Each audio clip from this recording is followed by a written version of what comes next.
So good afternoon and welcome back. We hope that all of you have had a most enjoyable morning in our breakout sessions and enjoyed hearing Imani tell his story. Very interesting story. Thank you for sharing that, Imani. My name is Carrie Rankin. I'm Assistant Director for Development with the Iowa Governor's STEM Advisory Council. And I want to mention I'm going to be your MC for the lunch portion of our program today. We're so excited to see such a full room of diverse stakeholders of Iowa gathered in one place. And we hope that you're seizing the opportunity to share practices that you're doing in your communities and your work relating to STEM education and learning a lot and making new friends. So thank you all for being here. The Iowa STEM Council enjoys fielding calls, emails, and visits from STEM leaders of other states, such as West Virginia, Maryland, Minnesota, Utah, and others, just getting their own initiatives off the ground. Goodness knows, we've benefited from the advice of leaders in Massachusetts and North Carolina. Thank you very much. So it's good to be able to pay it forward to others. The most frequently asked question that we get is, what's your secret for getting everyone to the table to buy in, to work together, to make such comprehensive impact in just under 4 years? We all know that it's a very lengthy answer that we could probably talk about all day, but it's no secret that it starts with the governor. If the governor declares STEM to be a priority, the rest is all details. With the governor's support, state agencies get on board, higher education jumps on, K-12 education steps up, the business community engages, and citizens do take note.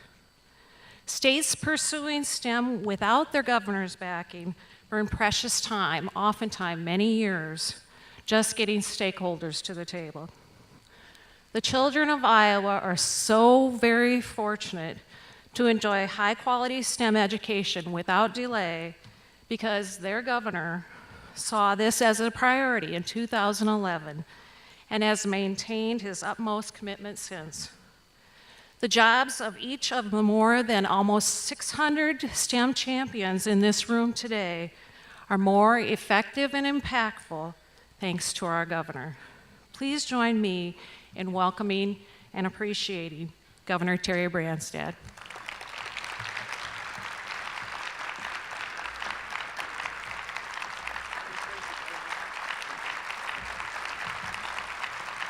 Thank you. Thank you. Well, thank you, Carrie Rankin, for that very generous introduction. And if you're still eating, that doesn't bother me. I'm used to speaking to the Iowa legislature, so just please continue to eat. It is truly an honor for me to join all of you for Iowa's 2015 statewide STEM Summit. It's hard to believe that the STEM Advisory Council began its work just a few years ago. In July of 2011, Lieutenant Governor Reynolds and I envisioned a public-private partnership that would elevate the vital importance of STEM education and STEM economic development. And you have done just that. You know, they talked about the details. Well, there's a lot of details, and you all have really addressed that in a very robust and significant way. With generous funding from the Iowa legislature and a growing private sector support, the Governor's STEM Advisory Council has made impressive progress, including creating a network of 6 STEM regions partnering with hub colleges and universities. That network support for Iowa's STEM initiative has been extraordinarily effective, delivering first-rate STEM education programs to over 100,000 young Iowans this school year, both inside and outside of school. I'm proud that the STEM Council has set great records for the number of participating educators and students. Each year, we've broken the record. I'm also proud that the Council has launched STEM-focused model classrooms, STEM teacher licenses, STEM community festivals, STEM connections between business and education, and a STEM awareness campaign, among many innovations. That's not a complete list, but it showcases some of the highlights of Iowa's effective STEM initiative, which is so ably led by our STEM Council, Executive Director Jeff Weld here in the front row, and Assistant Director Carrie Rankin, and their entire team, including 6 extraordinary, talented regional STEM managers. Iowa's STEM initiative has taken hold for another reason as well. Iowans increasingly understand that a globally competitive STEM education will drive success for our students and our state's economy. Parents see that stronger participation in STEM projects will make it possible for their children to pursue great STEM career opportunities. Teachers, school administrators, and school boards realize that providing the best STEM education possible is now essential. Business and industry are stepping up to support STEM education in many ways, which will develop a more robust workforce pipeline. It's encouraging, as Lieutenant Governor Reynolds noted this morning, that many grassroots STEM initiatives across Iowa complement the work of the Governor's STEM Advisory Council. STEM momentum is sweeping the nation, but I would bet that no other state matches Iowa's ambition and enthusiasm for this subject.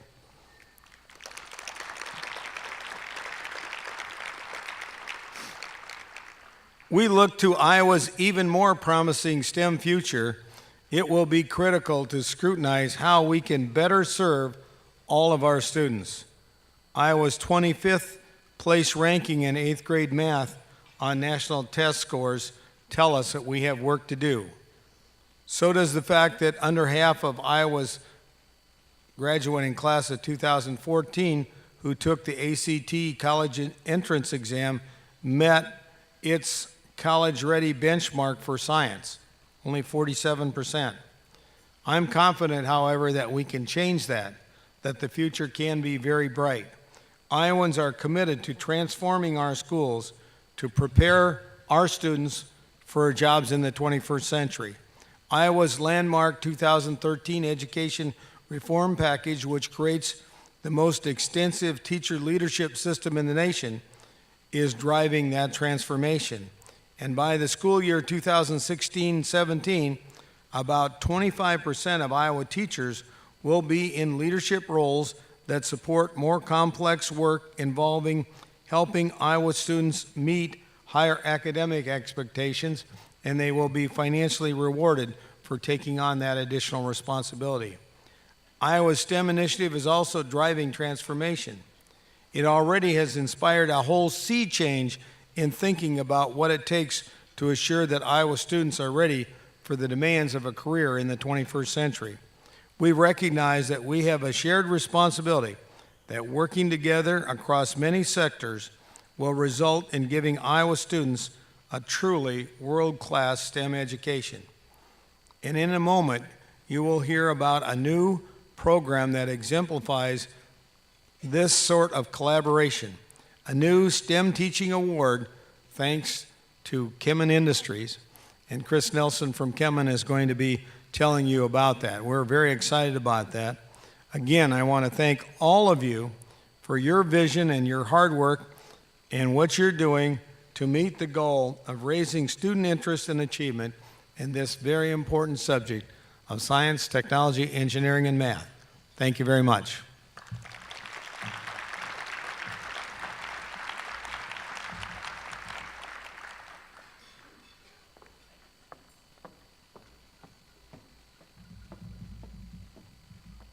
Thank you, Governor Branstad, for your leadership and commitment to STEM education in the state of Iowa. Let's give him another round of applause, please.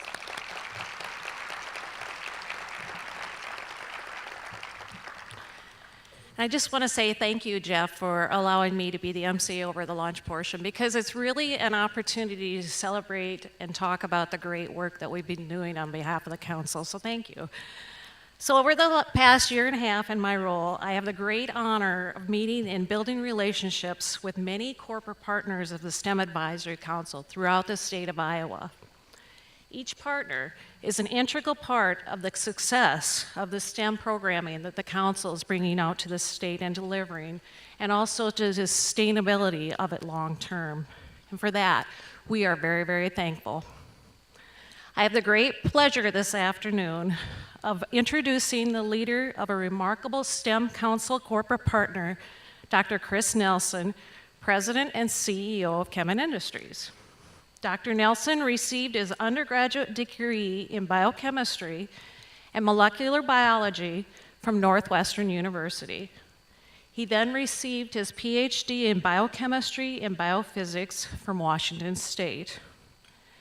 Kemin Industries is a global nutritional ingredient company specializing in improving human and animal health through molecular innovations. Dr. Nelson began his career with Kemin in 1980 as Director of Research and Development, but since 1993, he has served as President of Kemin. Under his leadership, the company has more than quadrupled in size and now employs more than 2,000 people worldwide. Dr. Nelson serves on numerous international and local boards and has been named one of the top 100 CEO leaders in STEM in June of 2013. He is here today to present the 2015 STEM Education Award for Inspired Teaching, sponsored by Kemin Industries. So please join me in welcoming to the stage Dr. Chris Nelson.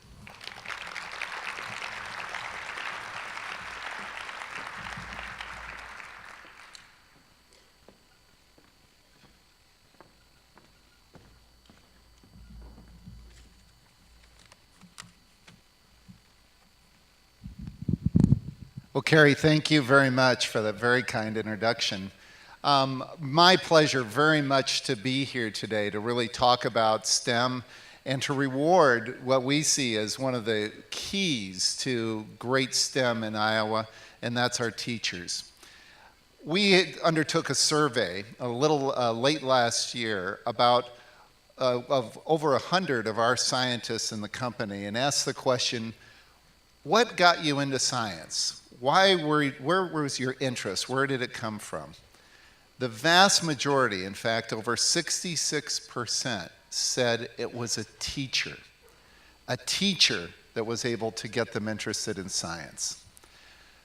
Myself, as a scientist, as I go back very many years ago when I was at Dowling High School here in Des Moines. And I had a chemistry teacher that was no doubt extremely inspirational. His name, Brian McPartland. And I can still remember Brian lecturing about what is a mole, how does pH work, all of the electrochemistry, thinking, you know, this is really fairly cool stuff. And it is. There's no question. I still think that today. Brian, by the way, those were the days before we had a lot of safety in all the laboratories. His nickname was Brian Boom Boom McPartland. But it is still with myself and so many of our scientists that we recognize that it is teachers who are often the first movers who are able to really inspire kids to be able to consider a career in STEM. And so we're really here to honor them today and really to honor a large number of fabulous nominees, but 6 winners from across the state that were able to really this year be our STEM award teachers. Before we get to that, I would like to have a short video to talk a little bit about it. So if we could run the video.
If I could invite onto the stage to present the award, Governor Branstad, Lieutenant Governor Reynolds, and Mary Andringa, CEO of Vermeer and co-chair of the STEM Council. This award is actually not only a nice trophy, which you see here, but $3,000. And one of the things we felt at Kemin very strongly was that many of these awards you've heard about in the past, usually most of the money goes to the school that they came from. And in fact, half of the money, $1,500, will be going to their school. But we felt important that it's $1,500 that they could pocket and that they could take home and recognize for what they have done. And maybe for their spouses who've had to weather their long hours that they spend teaching, that there was some reward at the end of that road. Our first award winner this afternoon goes to Keisha Kane, who's the anatomy and biotechnology teacher at Des Moines Central Campus, the South Central recipient.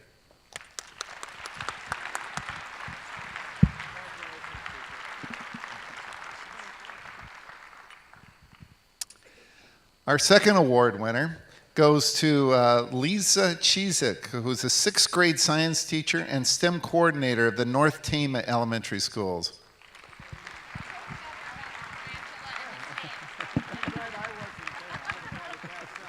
Lisa, congratulations. Thank you very much. Thank you.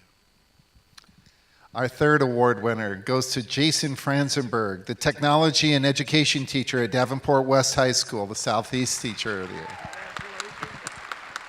Congratulations, Jason.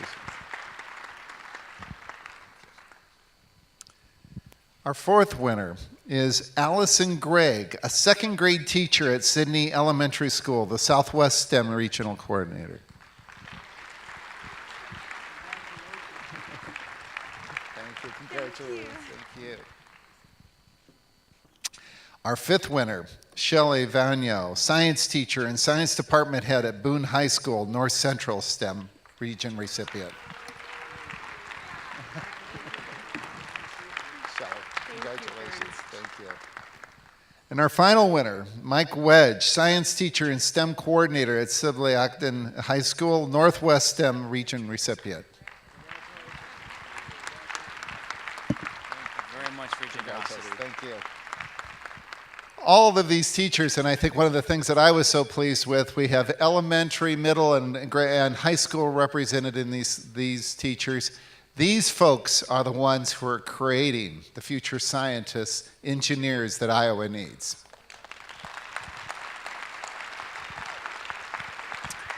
Thank you very much.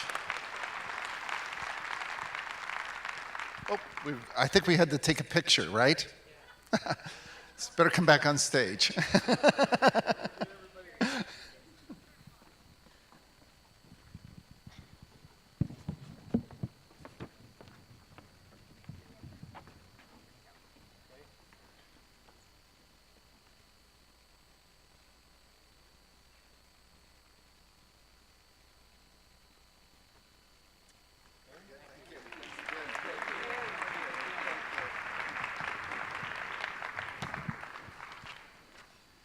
Just in closing, it's really been our pleasure at Kemin Industries to be able to sponsor this award.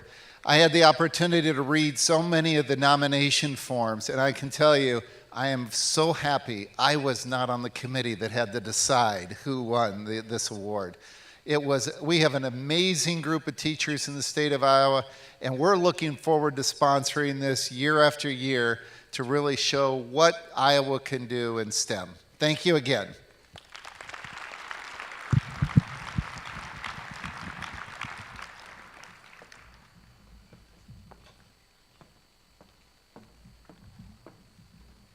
Please join me once again in thanking Dr. Chris Nelson and Kemin Industries for their wonderful support and sponsorship of the first ever STEM Education Awards for Inspired Teaching.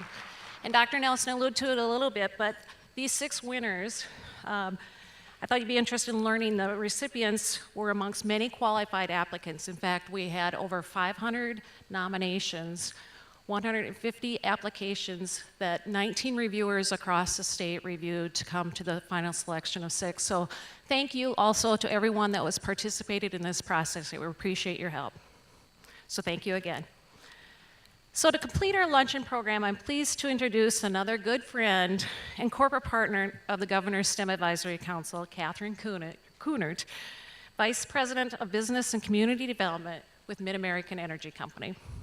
Catherine is very involved with her company and communities and has served as past president and board member of many development groups throughout the state of Iowa.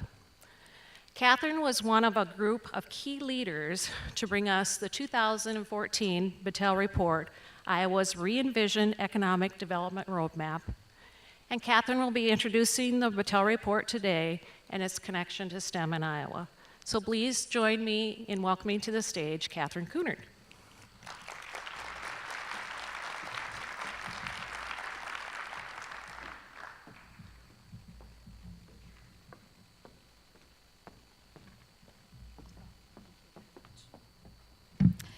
Thank you, Carrie, and thank you very much for having me here.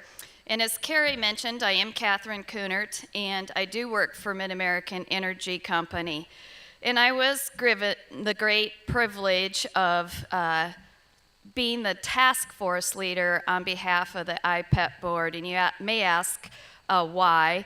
And so I'm going to give you that why about the IPEP board and the Battelle study, and what it is you can do as being part of STEM to take this study, because if you don't do anything with it, it's already lost its value. So it's really incumbent upon all of you to figure out which part of this study you can run with, embrace, and to use to propel our state forward. So with that, I'm going to give you the background and then give you some of the takeaway items that you can use as you are looking at this roadmap and how we affect our workforce, our education, and everything that STEM touches.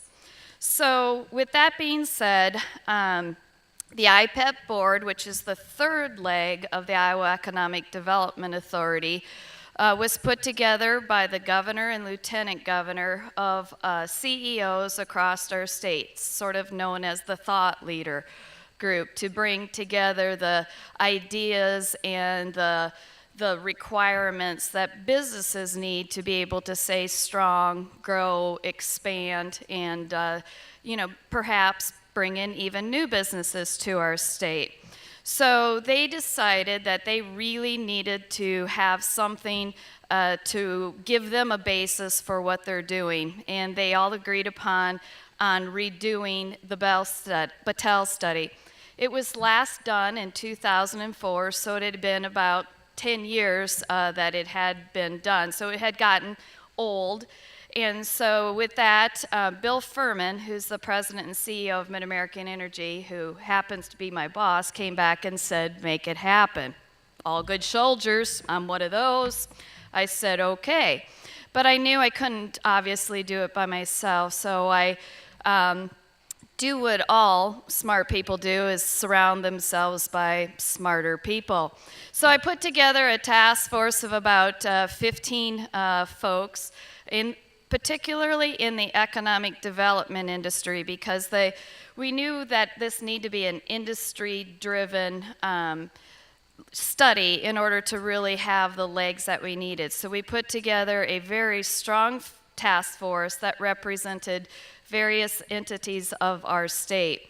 And that task force, again, as I said, economic development professionals, community colleges, private colleges, and the Iowa Business Council was one of the key supporters and leaders on this as well. In addition to, we had the Biotech Association, the Technology Association of Iowa. So it was a very diverse, inclusive, well-represented organizational task force that really watched day in and day out. Then with the leadership of the IPEP members, that kept us focused and asked the the hard questions to make sure we were doing what was needed on their behalf. And so between May of 2013 and December of 2014, we managed this study. And we knew that it would take some time if we were going to do it right. And we wanted Battelle to be face-to-face with us. And Battelle is an organization that's based in Ohio, but they are global.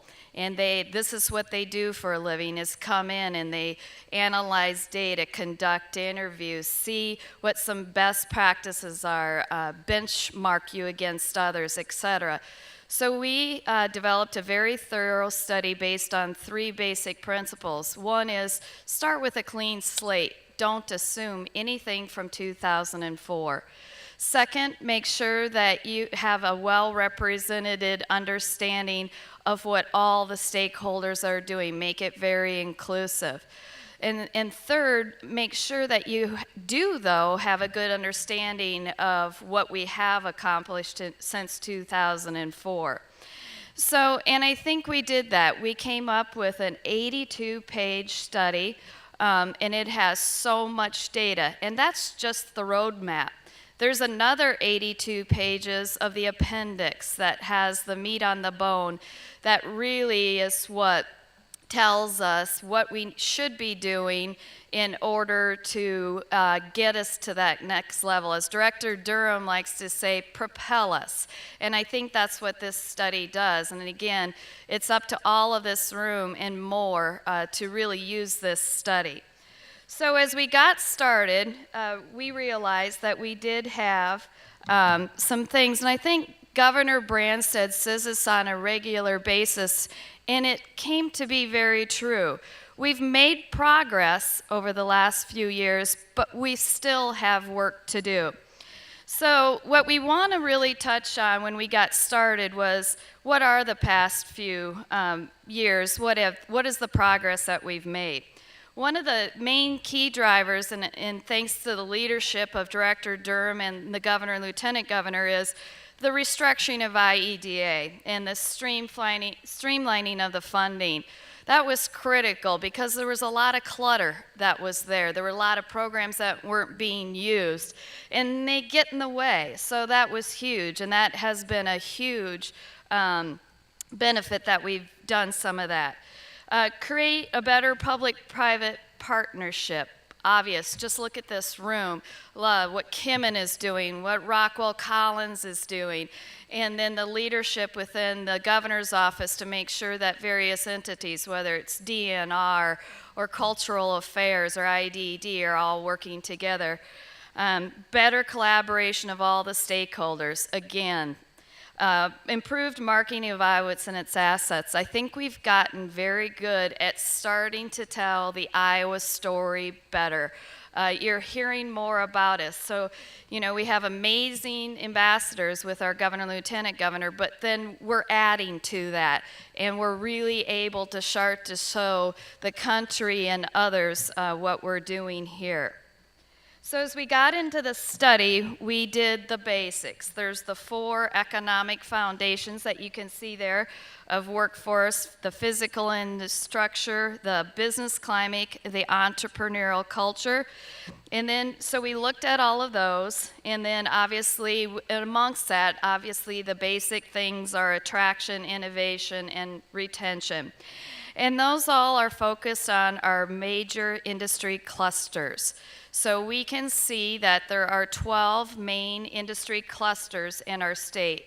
And the really cool thing when you're looking at the data is none of these clusters are concentrated into one section of our state. So if you want to look at building and construction progress, they're in Northeast Iowa, they're in Southeast Iowa, they're in Central Iowa. And that is a huge strength. And just that we have 12 major industry clusters is huge. That means we have a lot to grow on. And those are our drivers then, because ultimately what we all want to do is have that higher standard of living for every Iowa. That's what this study is all about, to make sure that there is a job here for our current employee potential and our future employee potential. And STEM, flows all across that. STEM touches every single aspect of what this study is doing. It's not just confined to one specific section. So we're going to look at our big picture here. And again, it addresses what the governor says. We've made progress. We've got a ways to go. We've got some work to do to continually propel us. So as of 2013, we saw that Iowa's economic output in real inflation-adjusted terms is 5.9% higher than the pre-recession numbers of '07, and we outpaced the national growth, which was only 4.7%. A second point to note is that Iowa outperformed the national growth in both middle and high-skilled jobs, while at the same time, the low-skilled jobs declined as the employer and employees transitioned to the more higher-skilled jobs, which is exactly what you are all about. And so, again, we're making progress. And we substantially outpaced the gains in the private sector average wages, so that is significant. And again, to add to that, then the record farm income, well, is the driver during the last 5 years or so. Our non-farm personal income is also growing by about 20%, which is outpacing the national growth, which was at 14%. So that is critical as well as we look at, making sure we have that very stable economy. So then we want to look at a couple of the legs that we talked about of our foundation. So we're going to talk about our business climate. And what this study was able to do was show our strength and our weaknesses. And then we went from there to say, okay, now what is it we have to do based on what our strengths and our weaknesses are. So some of our strengths in the advanced industry specialization. Out of the 12 clusters, 9 were significantly higher with the concentration of employment than at the national average. So the more specialized you become, the more competitive you are. And this is across various sectors. I said 9, so that includes insurance and finance, agricultural, fruit production, heavy machinery, biosciences, and renewable energy, just to name a few. We have high productivity. 8 out of the 12 have a higher level of output per worker compared to our national averages. And then also our productivity across all private industries outperform other in the nation, and we're leading substantially amongst our peers. In the strong economic multipliers, another significant indicator. 8 out of the 12 generate substantial economic multiplier effects, which are led by, obviously, other things than that are have a ripple effect, whether that's in retail, healthcare, housing, etc. We have competitive job growth. 9 out of the 12 performed higher than the U.S. average between '07 and '12. And then just the low overall cost of doing business here in our state. Some of our weaknesses, not new to any of us, and it will need to be addressed, is our non-competitive tax climate. We've done a lot with taxes already when we look at the governor's initiative that was passed on the property tax reform. That was a first step. Another step will be the complexity of what our actual tax structure looks like. We have a weak national job growth, which has been forecasted, unfortunately, for our major industry clusters. So 10 out of the 12 clusters will see job growth that have less than 1% growth over the next 10-year time frame. That's a significant number to make sure we're watching, because if we only have 1% growth or less with exactly what we're doing today out of those 10 out of those 12 clusters, we're not going to propel ourselves. So what this study really is encouraging us to do is to find that niche, to step up what companies are able to do, to get them to that next competitive level, and make sure that we talk about our existing and emerging core competency so that we really fine-tune what we do to transition to that next level of industry cluster activity. Next then, we also looked at job growth and workforce. Strengths, we have middle and high skilled occupations growing faster than the national average, and that's against all skill sets. And we are producing more STEM graduates than ever before. We were up between 09 and 12, 31%. A particular note, in our private colleges, they were up 48% in STEM graduates, so that is very significant. But we also have to note that we have a weakness is availability of skilled workers. And together with that, we have our slow population growth. So while those numbers aren't new, it is a focus, and as we continue to talk about STEM, those are the sorts of things that we need to stay really on top of and continually reinforcing. So while we're doing wonderful with STEM, we do rank last among our benchmark states for our total STEM degrees and certifications. So while there is a lot of positive activity, it does show that we have our work cut out for us. So then what we did basically was we took all of the 82 pages and we put all of the recommendations into 4 basic, I will say, buckets of what we needed to focus on in our state to propel us to move forward. And then these are all items that you've heard out, whether it's in the legislative arena, or in associations, or in colleges, or other educational institutions. So those 4 priorities, obviously, is to grow and expand and retain what we have. We also, obviously, workforce. That affects everything. So we need to generate and attract our skilled workforce that is in demand in our businesses.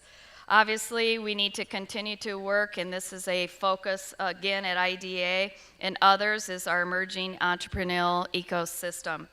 And last but not least, our physical infrastructure and our regional development capacities to realize our potential. And we talk about infrastructure, that's more than just roads. We're talking freight, we're talking ports, we're talking broadband. So there is a lot of things that this study provides us as tools, opportunities for us to all look at and say, what do I do with this information? How am I going to have my work affected moving forward so that we can propel our state into the next generation of competitiveness, et cetera, in making sure that we have those jobs available for our future employers and employees. And as you can see with the information that we've provided today, STEM touches literally everything. So with that, I'm going to turn it over to Carrie, and she's going to give you a little bit more fine-tuned, detailed on specifics of STEM.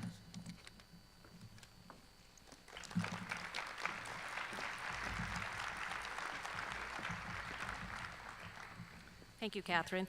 I just want to take a couple of minutes and actually talk a little bit more about what we're seeing as general themes and ideas out of the Battelle report. As Catherine mentioned before, we have a lot to do also as a council to take a look at this information and see how we want to use it moving forward with the work that we're doing.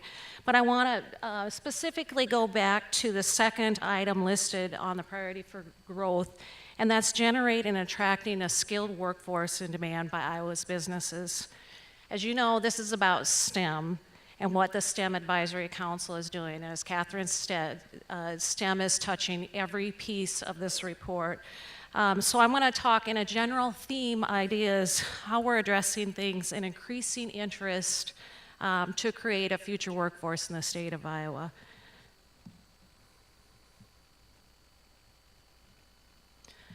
So this information that you're seeing is not probably new to anyone at all, and as many of you know, compared to other employment sectors and employment fields that are out there, STEM jobs pay better, they're more recession-proof, they're more welcoming of diversity and diverse populations and equitable, and they really are meaningful jobs. We were just talking about this morning during Imani's presentation in our breakout session of the Business Engagement Group. They are jobs that are changing people's lives. So, in fact, a statistic that you probably know, by the year 2018, STEM-related jobs in Iowa that are going to be needed total 72,000 plus.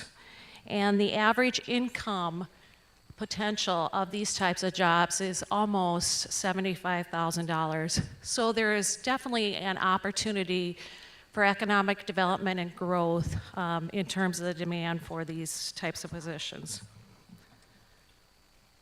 Another key theme that we're pulling from the report, and Governor Bredstan talked about this before a little bit too, in terms of closing achievement gaps. Looking at the achievement of students in math and science, we know it's no secret, everyone in the room knows this, that we have some room to do better and more things with this. Although we are making progress, and we feel that we are on behalf of the STEM councils through our scale-up programming, both what we're offering in schools and in formal settings, we recognize that there's continued room for improvement in closing the achievement gap in the diverse populations of our schools today. As you can see by this graph, unfortunately, kids are trailing off, students are trailing off with their achievement in STEM as they get older, and we need to continue to focus on that and do more to close that gap. Catherine mentioned before from the Battelle study, a troubling issue for Iowa workforce is a low population growth. In fact, Iowa's population growth from 2000 to 2012 was 5.1%, and the US average was 11.5%. Partnering with growing diversity in all of our communities in the state of Iowa, we need to continue to focus and do more in that realm. So I'd like to offer, as a call to action or a challenge for each one of you today, is that everyone in the room today develop one opportunity, or many, to help to improve these statistics so that when we get back together next year, we can talk about them and see how they've improved. At the collegiate level, and this graph is specifically from the Battelle report, as Catherine mentioned, we are seeing gains and making great strides in the number of STEM graduates and STEM degrees that are coming forward in our state. From 2009 to 2012, as proof, Iowa's producing many more graduates in the fields of science, technology, engineering, and math than it has in the past.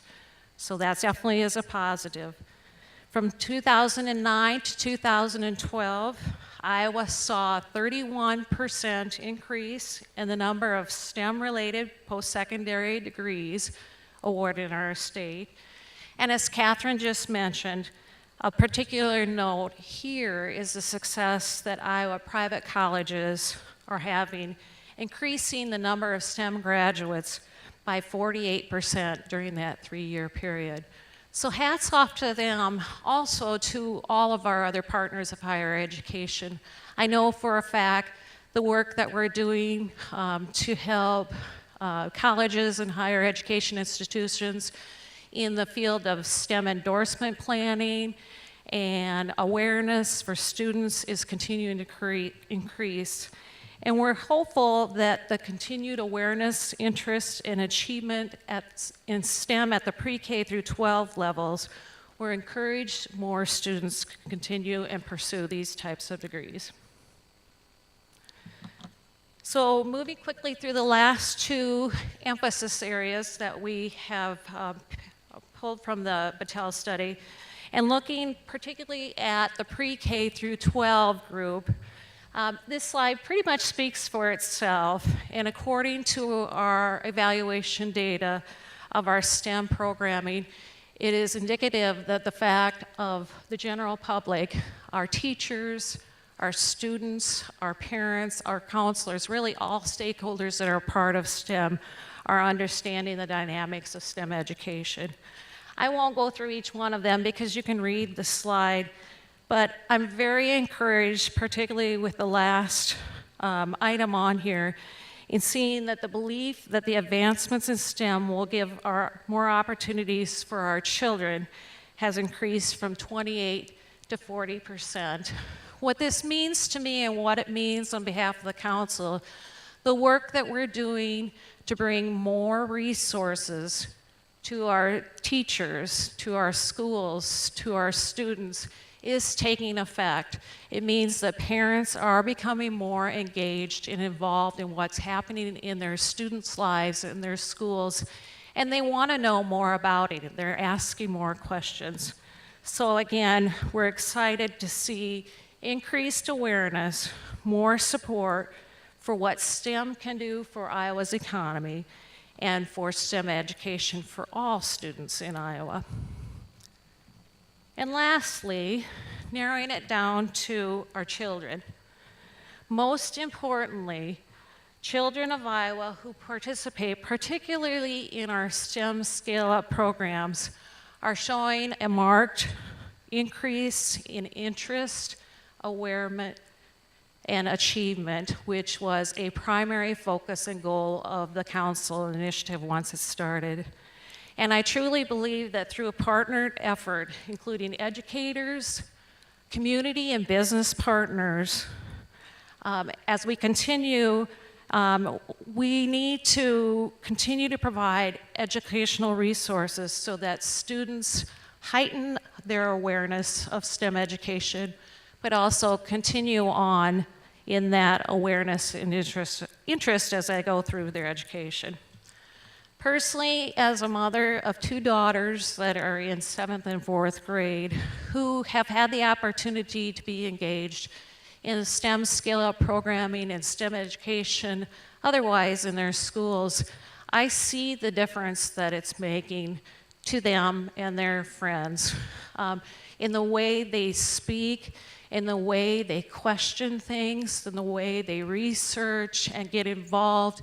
The projects that they're doing, it's just amazing. They come home with work, homework that you would never imagine a 4th and 7th grader doing.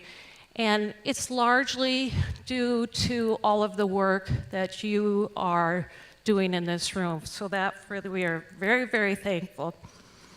So in closing, I just want to say in reference to the Battelle study and the effects of STEM and the impact of STEM on that, we will stay the course in reference to our pre-K STEM programming, but with a keen eye on continuing to develop more opportunities to engage with business and community partners to improve and enhance this programming. So thank you very much. Again, thank you for everything that you do to support this. Hopefully we've given you a brief snapshot on the STEM emphasis of the Battelle study. Catherine and I were talking about we could probably make it a whole day presentation and diving into the details of it. And hopefully we'll get a chance to do that sometime. But it definitely is an opportunity for growth and economic and workforce development in our state. So thank you.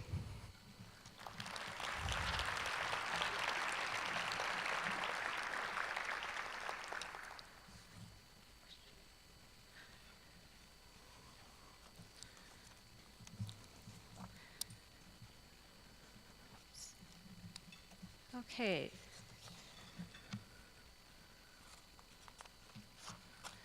So I think before, and I know we're cutting our regional sessions a little bit short on time here.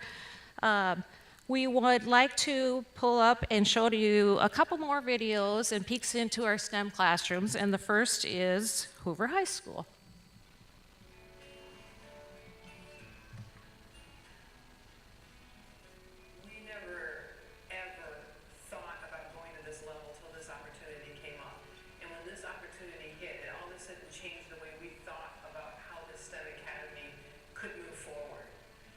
sudden we try to give these kids an experience in high school in an environment that was similar to the environment they might be working in college, in the workplace, how they'd be working in those spaces. We thought, okay, we can do this. We can now make this a realization.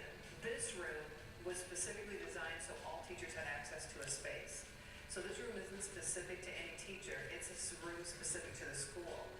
And we wanted this particular space to allow kids to do a lot of different things. If I am not high tech, there's a place for me to go, be comfortable, and not be bothered by the fact that I don't know how that technology works. Or if I don't like to work in groups, can I still be in this space and work by myself? You sure can. We designed all of that from low tech to high tech to large group to small group in this room alone. Miss Kapsky's room is designed strictly for the math that's taught in that room. And it's just a model classroom to help other teachers and other schools that are maybe thinking about this idea of what the governor's office has really put out there for us, this challenge of how do we think about learning environments. And so every room has a different flavor, but they all have a similar flavor, and that was intentional, and it will be for every room hereafter. That will be an intentional piece of, oh, I can tell I'm in a STEM room. Okay, so here is Mr. Nee's room is our Project Lead the Way classroom. That room was a quintessential 1960s in a cubicle by myself. So we broke those walls down. We literally removed every cubicle in there and spread it wide open and said, wait a minute, we need like a maker space. We need space where kids can spread out. this environment has really changed the way we teach because it's all project-based now. So instead of just showing the students pictures in a textbook on how something would work, now we can actually assemble and create an authentic project. I like to work with others, and I like to be able to talk to my friends while I'm working. And this is better for that. We've been 3D modeling things and building stuff in this class, and that's kind of what I've been doing with my game for software design as well. So now they can take it from the computer and create the 3D model on the computer, and now we can actually go print out a prototype of that 3D model and make it real. And so they're not just looking at it virtually on the screen, but now they're actually looking at a real model that was generated by them and printed out on a 3D printer, which has been huge. It just kind of brings the learning full cycle. It actually has them work as real engineers within the classroom. That's what it's about. It's about keeping kids attached to schools and attached to their own learning and to just make it better. And that's the bottom line. And Maureen and your team, if you're in the room, would you mind standing up to be recognized? Here, let's give them a round of applause. And as we're doing that, we will introduce Mount Pleasant Middle School.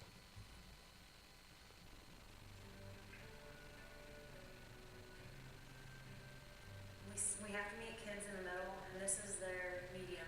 This is what they know. They are all about, figuring things out, technology. I mean, with Google and everything, they have access to all this information, but how they use it and how they apply it is what matters. And this room facilitates how they do that. The way that I used to teach, I mean, it's always came to a place where I came up with roadblocks and what I could and couldn't do. And I think the classroom now, the way that I can teach now, it's open doors to explore new avenues of teaching and methods, and just really giving me the opportunity to do things that I would have liked to have done years ago. Now we have a more fluid setting because they can cast to each monitor. They can show immediately what they're working on.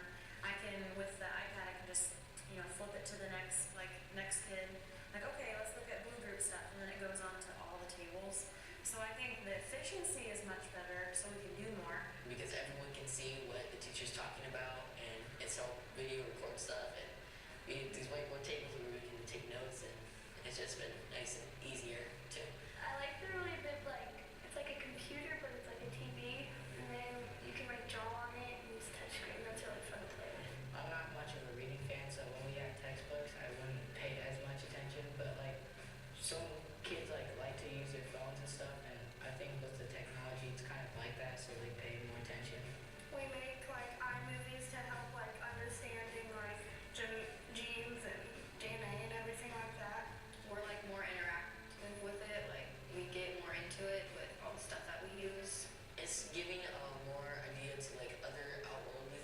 of just looking into a textbook, like we're going online and finding everything? This classroom's opened the door for community involvement, but I've also worked with a business local where he's excited to bring what he has to offer in his business to our classroom. It fits great with our curriculum, and if I didn't have this classroom, that wouldn't have happened. We need to change with the time and adapt, and know that the kids like it, they enjoy it. It is more engaging, it gives them better opportunities to do research and just dive in and be responsible for their own learning rather than us do all the work while the students sit back and maybe they do, maybe they don't, maybe they listen to you, maybe they won't. I would say if the funds are not available, you can still teach in this way. You can still use technology in your teaching and get at those STEM principles in your class. I don't think you necessarily have to have all this, but it makes it so much easier. It makes it more engaging. It makes it more motivating. It makes it fun. It's little things. It's not just about the technology. It's about creating an environment that promotes collaboration, creativity, critical thinking, and communication. Anytime you can get kids excited about school, whether it be through technology or the layout of the classroom, that's always positive. And if we have any team members from Mount Pleasant in the room, if they'd stand, please, be recognized. Let's give them a round of applause for the great work they're doing there. Thank you very much. I would highly encourage, if you're ever in the area, to stop by and see these classrooms. They really are incredible, and they're an amazing thing to see in person. So a housekeeping note, this ends the lunch part of our presentation. We are running a little bit late, so regional managers, we are going to ask that you stay on schedule in terms of your breakout sessions, but we're welcoming all of you to head downstairs, find your region or another region that you're interested to learn about what is going on throughout the state of Iowa. Following that, we have breakout sessions from 1:45 to 2:45. And then please, everyone, be sure to return to the ballroom for our panel discussion and closing remarks by our co-chairs at 2:45. Have a great afternoon.